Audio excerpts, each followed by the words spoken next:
An arithmetic sequence is a sequence where we generate the terms by adding a fixed number.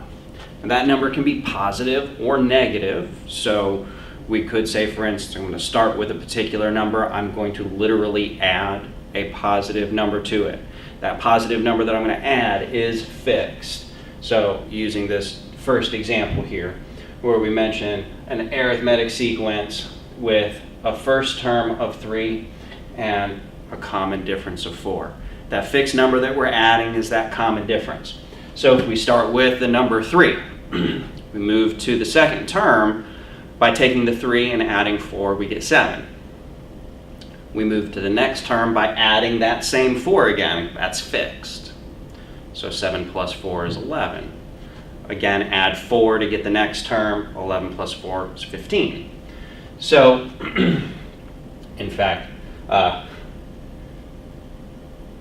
what we've got going on here is a general representation of that. We'll mention that in a minute. Just to kind of, for argument's sake, tweak that a little bit and say, all right, if we started with a positive 3, we could have just as easily had a negative number for our common difference. We can still view that as adding a fixed number. So 3 plus a negative 4 gives us a negative 1. Negative 1 plus that negative 4 again for that common difference gives us negative 5. Negative 5 plus the negative 4 again gives us a negative 9. So it can go either way, whether we're adding a positive number or adding a negative number. The fact is, by adding a fixed number, that's what makes this an arithmetic sequence. So with that sort of set structure in mind, moving from one term to another by adding a fixed number, a fixed common difference, what we can come up with here is a formula that would represent this explicitly defined sequence so that we use the first term and then only refer to the value of our the value of our index and our common difference. So referring to that and saying, okay, there is a way for us to represent that particular formula with those numbers. So in this particular example, again, saying that we have a first term of 3 and a common difference of 4, put the 3 in for the first term. A subscript 1 is the first term. The common difference is the 4. And then we may be able to leave it like this, which is okay, but we could also simplify that by distributing the 4, combining like terms, and coming up with a slightly shorter representation for this particular sequence. That a sub n is equal to 4n minus 1.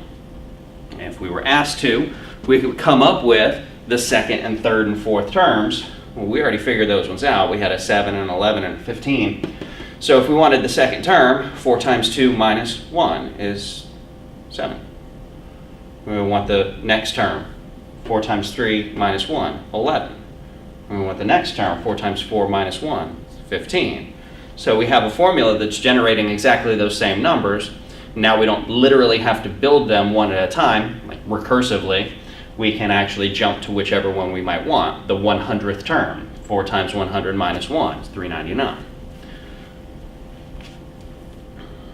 We might be asked to go through that process without being directly told some of the information. So here in this example, give the nth term. So we want to come up with a formula for any term of this particular arithmetic sequence. Now, they're already being nice to us and telling us it's arithmetic, so that's a little bit of an advantage. If they didn't, I would want to look for any sort of pattern that happens to take place. If there is a pattern that takes place where every term we are adding a fixed number, so add the same number each time I move from one term to another. When I go from negative 5 to positive 1, I'll say negative 5, negative 4, negative 3, negative 2, negative 1, 0, 1, that's 6. Move from 1 to 7, that's 6. Move from 7 to 13, that's 6 again. Well, then that means that I can immediately pick out the first term, which is that first term, literally -5. That common difference that we just said that we figured out, now frankly that could come from any two consecutive terms being subtracted, the later term minus the earlier term. But if we're using the first and the second term, then that means the second term is 1.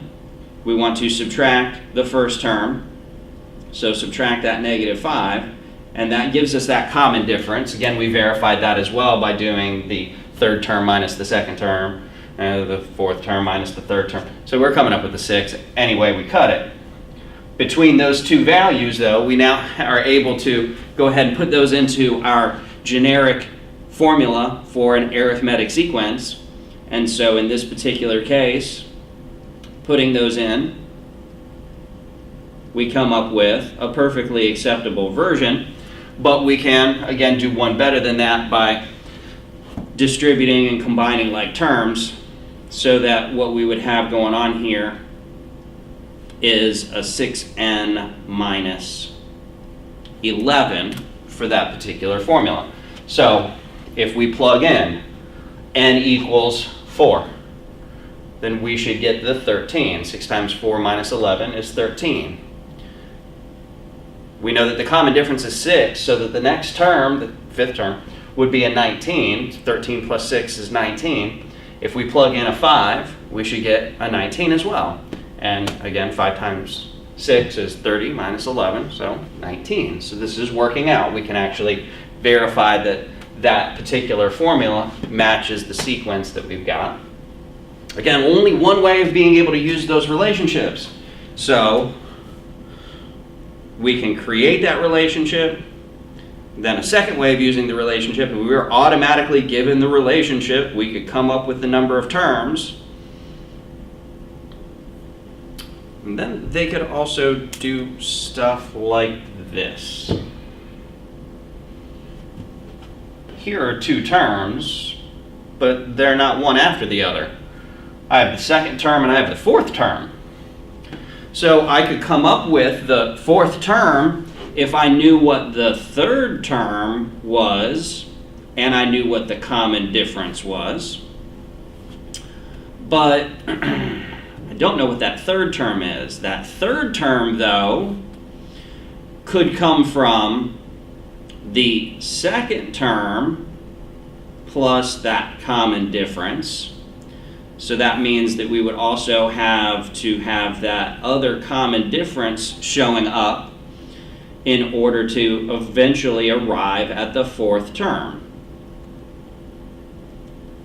And that would mean that in order to find the common difference, it's not just a matter of doing some subtracting, it's also now taking that and dividing by 2.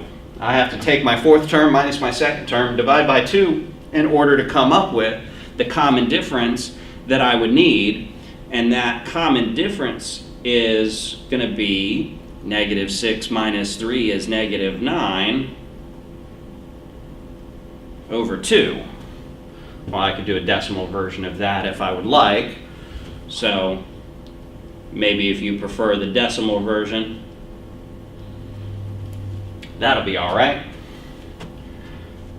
In our formula, again, here's our generic formula, we need the first term.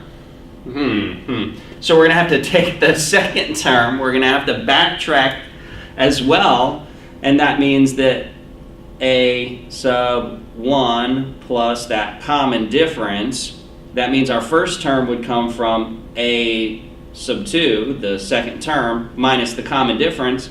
And so the second term here is a 3. 3 minus that common difference is going to give us a -3/2, or if you prefer the decimal version, -1.5. Whoops, excuse me. Went the wrong way. See, when you don't keep track of your negatives. Oh, good morning. Let's just try to be a little less frisky about that and actually put those numbers in there. Second term, 3 minus common difference of negative 9/2. There we go.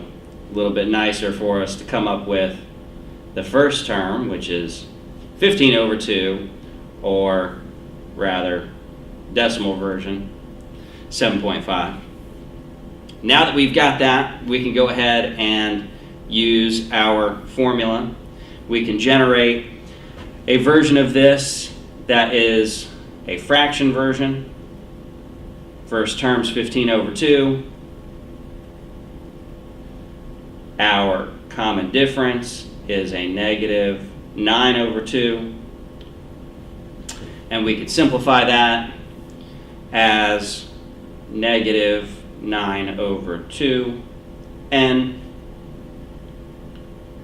plus, and we would have plus 12. Or again, if you prefer the decimal version of that, we could have our first term 7.5 plus parentheses n minus 1, parentheses negative 4.5, and that would end up giving us the negative 4.5 n plus 12. So depending on which way you like to go. Again, mostly the point being that they can actually mix things up a little bit as far as what they give you and what they ask you for. And as long as you understand that there's this basic relationship of adding that fixed number, that common difference, adding that number d, term after term after term, no matter what they give us, no matter what they try to throw at us, we can manage that, maybe with a little bit more time and effort. Maybe if we don't make mistakes along the way with those negatives, but we can do that sort of thing. It's manageable. So real nice, straightforward kind of relationship, not a lot of, crazy business that they can really throw at you, because this is a pretty simple sort of relationship, thankfully. Now, like we had in the introduction though, this is not just a matter of a sequence of numbers. Here's a number, comma, here's another number, comma, here's another number, etc. What we can do is we can take those very special numbers, we can add them together. We can have series. So what can we have going on with these arithmetic sequence numbers if we replace all of those commas with plus signs and we do instead what we would call an arithmetic series? We're adding up a bunch of these arithmetic values. What would be happening? Well, I'll tell you what. Let's start with a little something.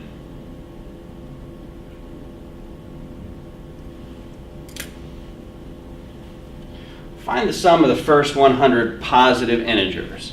Well, what that means is we would want to do s equals 1 plus 2 plus 3 plus so on and so on and so forth, plus 98 plus 99 plus 100, right? So here's the thing. Back in the late 1700s, there was at the time, young mathematician named Gauss. This dude, he's in elementary school. He's pestering his teacher. His teacher goes, "Gauss, go sit down, add up the first 100 positive integers," or something to that effect. Idea is, let's go keep that kid busy, because she's literally thinking, possibly a he, teacher's literally thinking, 1 plus 2 is 3, and 3 plus 3 is 6, and 6 plus 4 is 10. And that this kid's going to sit down and he's going to go and do this adding one number at a time. Of course, again, this kid ends up becoming a famous mathematician, so this is no ordinary kid. This pretty clever little dude, he's going, if I go ahead and write them all in order, 1 through 100, and then I go ahead and write those same numbers from 100 down to 1, there's a particularly interesting little pattern that shows up here, that what I would have going on, yes, is 2 times the sum that I'm really looking for, the 2 times this number my teacher wants me to come up with, but each time I add these columns together, I am getting a fixed number 101. We literally have 1, 2, 3, 4, 5, 6, 7, 8, 9, 10, 100 of these that we just added up. So that would mean that, officially speaking, we could say that 2s, 2 times this sum that we're looking for, would come from the 101 times the 100 terms, or that s would come from the, and let's just write those in order instead, the 100 times the 101 divided by 2. So this elementary school-aged kid, in moments, comes up with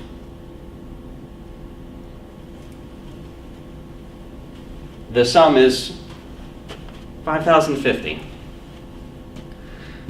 And then the teacher spends a ridiculous amount of time to add things up the way she thought she was going to keep Gauss busy to verify that this kid's actually got the correct answer.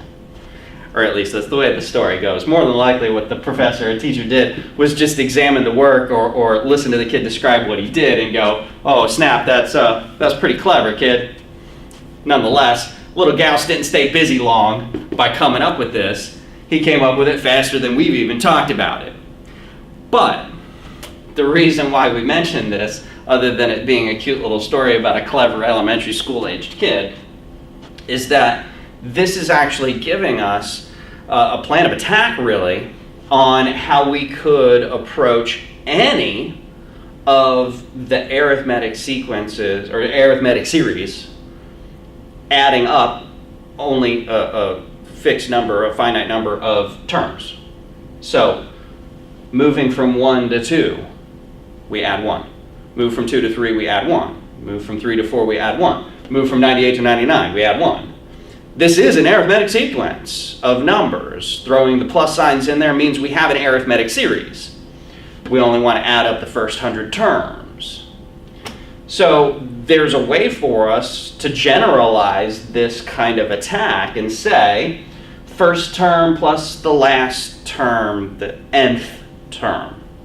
Second term plus the second to last term. Well, if we did that, we should also see that there's this common number that shows up with each of these. How many terms do we have to add up? So between how many terms we have and the first term plus the last term divided by 2. Well, shoot. We can even take that idea and say, if we twist that up by saying our nth term has the formula a sub 1 plus parentheses n minus 1 times d. Then what we can come up with is a second version of that formula where we don't need to know what the last term is. We just need to know how many terms we added up. We need to know the common difference. We need to know the first term. And there we can crank out what that partial sum is. We can crank out what we're supposed to crank out. So, here's a very basic version of what we've got going on here that we could do. The 30th partial sum. That means that we start with the first term, we end with the 30th term. What we're being given for our sequence is 2, 4, 6, 8, 10. So just stepping it up a little bit from the previous example. And we could go through the same sort of work, or we could say, all right, you know what? If the n is 30, these are all even numbers. My first term is a 2. My common difference is also a 2. So 2 plus 2 is 4. 4 plus 2 is 6. 6 plus 2 is 8. Blah, blah, blah, blah, blah. Then that means my 30th term is going to be this number 60. First term plus the last term times the number of terms in the sum, divide by 2, final answer.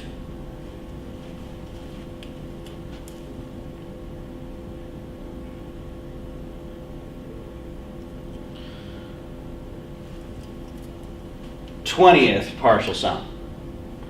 So start with the first term, end with the 20th term. Beginning with 6, so there's our first term. Common difference of 3. Now, we can go through the process of finding the 20th term. So n is 20. The first term is 6. The common difference is 3. If we go through the process of finding that 20th term, then we're starting with the 6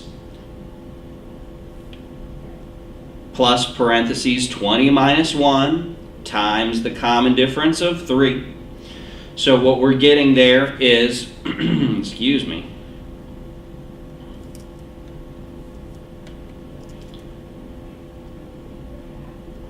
a 63. Then that would mean that we could move on to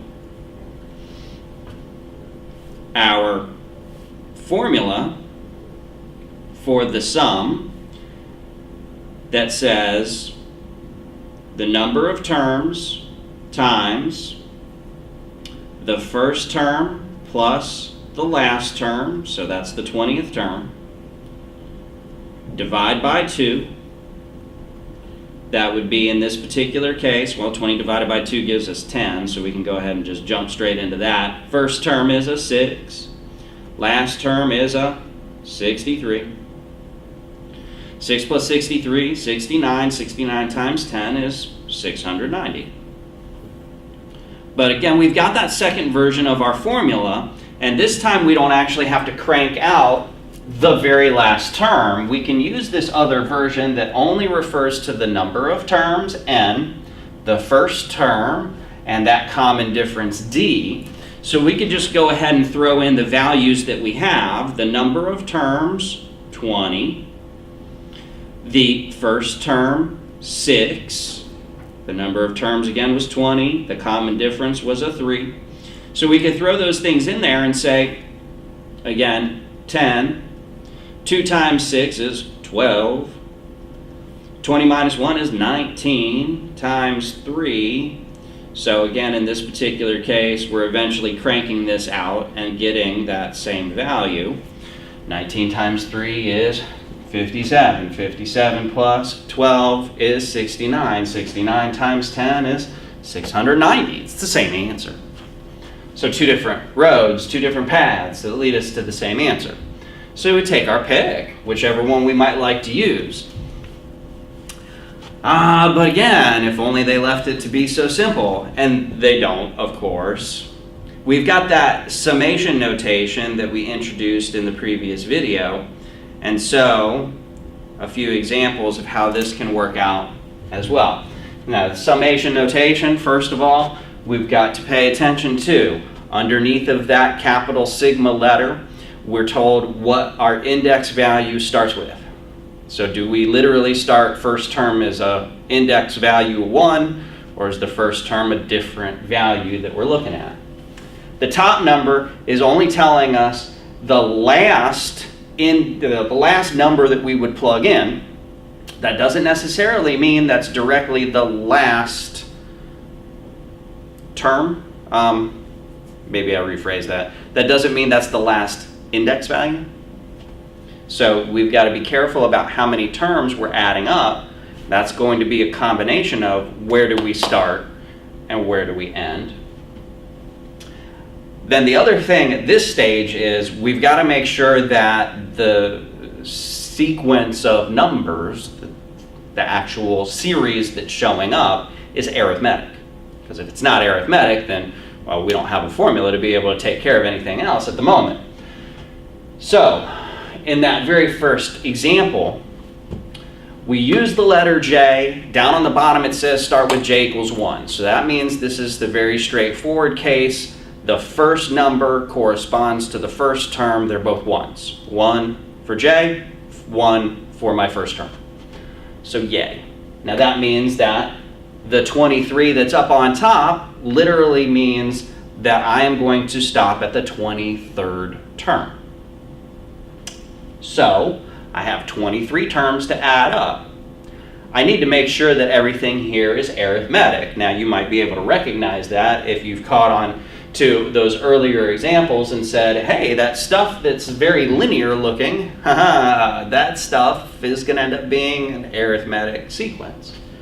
Well, this is linear, so 4j minus 1, that's a linear expression. But like if we were just not picking up on that sort of thing right away, we can actually map out several of the terms at the beginning, and if we wanted to as well, come up with the very last term. And we could crank out what's going on here and verify, first of all, that we're looking at a arithmetic sequence. 3, 7, 11. If we keep looking at that stuff, well, the next one would be 15. Sound familiar? The last term, since we've got a formula and we know that the last number we're plugging in is a j equals 23, we can come up with that last term and we can use that shorter, simpler version of our formula here. Number of terms is 23. First term is 3, last term's 91. Divide all that stuff by the 2, come up with our answer. There we go. We do the same sort of thing with these other examples as well, it seems, but we've got to make sure again, how many terms are we going to use? If we want to find the last term, great, but before we worry about that last term, we do need to make sure that we're absolutely sure that we've got an arithmetic sequence. So once again, we'll go ahead and start things out and we'll say, all right, let's make sure that we're getting an arithmetic sequence here from this relationship. Now in this second example, we're using k, but we're starting at 2. I'll come back to that comment in just a minute here. If we're literally going to crank out a few of these terms, we start by plugging in 2. 3 times 2 is 6 plus 1 is 7. Then we plug in 3. 3 times 3 is 9 plus 1 is 10. Then we plug in 4. 3 times 4 is 12 plus 1 is 13. And we can keep on going, but hopefully we would already notice that yes, this is an arithmetic relationship. Our common difference would be a positive 3. We can plug in the 23 to get that last term. 3 times 23 is 69 plus 1 is 70. Now that'll only take us so far. We would need to know how many terms we're going to add up. So there's still a bit of a blank spot here in this particular formula. We have the first term 7 and we have the last term 70. Well, let's come back to the number of terms that we're adding up, because again, we can't necessarily take it for granted that it's going to be the top number there. It is if our bottom number literally starts with a value of 1. This one doesn't. First term, k equals 2.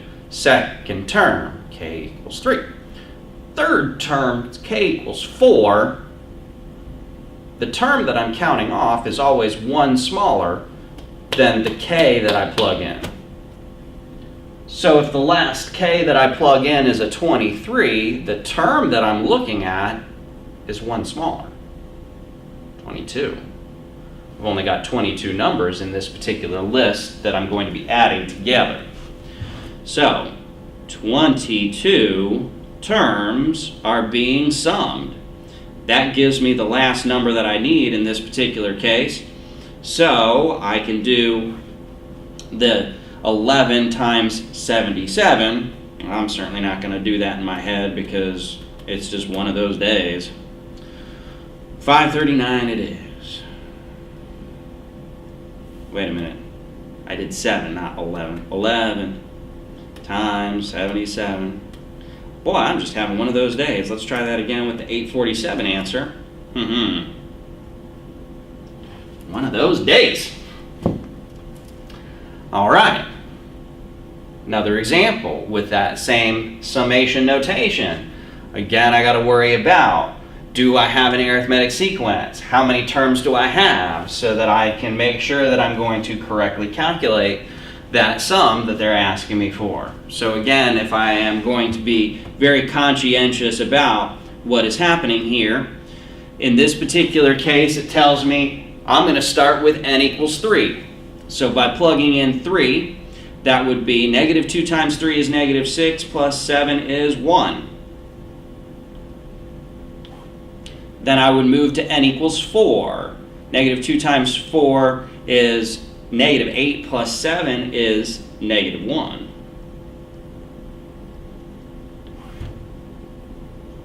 When n is equal to 5, negative 2 times 5 is negative 10 plus 7 is negative 3. Well, again, hopefully you're picking up that this is actually an arithmetic sequence and that we would have a common difference that is negative now. Moving from the first term to the second term, we would add a negative 2. Moving from the second term to the third term, we would add a negative 2. So we do have an arithmetic sequence. That means that we're going to go ahead and want to go finish up with plugging in the top value, 50, when n is equal to 50. That would give us a negative 93. So, once again, our formula says the number of terms being summed, which we haven't quite figured out yet, times the first term, 1, plus the last term, which is a negative 93. So, how many terms are being summed up? Well, we're starting with, n equals 3 is our first term. N equals 4 is our second term. N equals 5 is our third term. Fourth term, fifth term. If we rewind that, that means that our first term, n equals 3, second term, n equals 4, the term is 2 smaller than the n that gets plugged in. If I stop when n is 50, I need to backtrack 2 for the number of terms that I would hit. So the number of terms in this particular case is 48. There are 48 terms that are being summed in this particular case. So, again, if we go ahead and plug that in, then that means that we're getting a calculation here that we would want to do 24 times negative 92 to come up with negative 2208.